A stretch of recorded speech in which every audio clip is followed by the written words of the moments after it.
டெய்லியும் தேங்காய் காய வச்சு டெய்லியும் அந்த தேங்காய் விளையாண்டுன்னா நான் பிரிக்கிறீங்க. அதுவும் வந்து இந்த தலைமுறையை காக்கணுன்றது யாரும் இல்லை. அதனால் அவங்களுக்காக தான் இதெல்லாம் செஞ்சிட்ருக்குற. தலைமுடியெல்லாம் பார்த்தீங்கன்னாக்கா எல்லாருக்குமே இப்போ இருக்கிறவரெல்லாம் கொட்டி போகுது. சின்ன வயசுலேயே வந்து பார்த்திங்கன்னா நிறைய விட்டமின் கோளாறுலாம் அதிகமாகி போகுது.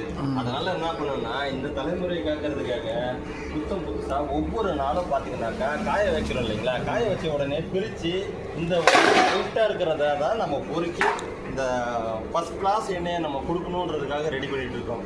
அதாவது எப்படி வேணாலும் செய்யலான்றதுக்கு மத்தியில் இப்படி தான் அப்படின்றது இருக்குது. அதாவது நம்ம எவ்வளோ பொருளை எப்படி விற்கிறோன்றதெல்லாம் கிடையாது.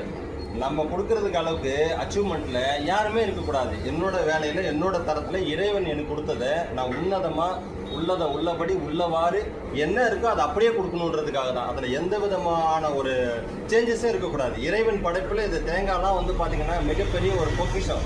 எப்படி விளையுது, எவ்வளோ ஹைட்டில் ஒரு தேங்காய் போய் அந்த ஒரு இளநீர் காய்க்கிறதுக்குள்ளே பார்த்திங்கன்னா தண்ணி இருந்து அந்த தண்ணி வந்து தேங்காவாக மாறுது. இதெல்லாம் வந்து இறைவன் தான் அதுக்குள்ளே இருந்து எல்லாமே செயல்பாடுலாம் யாரையும் நம்ம வந்து செய்கிறது கிடையாது இல்லையா. அந்த மாதிரி படைப்பு உன்னதமானது. அதுதான் கடவுளுக்கு தேங்காவை நம்ம வந்து உடைக்கிறதுக்கு உண்டானது தான். அது பெரிய கான்செப்ட். ஆனால் அப்படிப்பட்டதை நம்ம உற்பத்தி பண்ணும்போது அப்படியே மக்களுக்கு கொடுக்கணும் அப்படின்றது தான் நம்மளோட எண்ணமே. அப்படி கொடுக்கும்போது அவங்களுக்கு ஆரோக்கியமும் இருக்கணும், வாழ்க்கையில் வந்து நிம்மதியும் கிடைக்கணும், ஒரு சந்தோஷத்தையும் மனநிறைவும் அவங்க உணரணும்.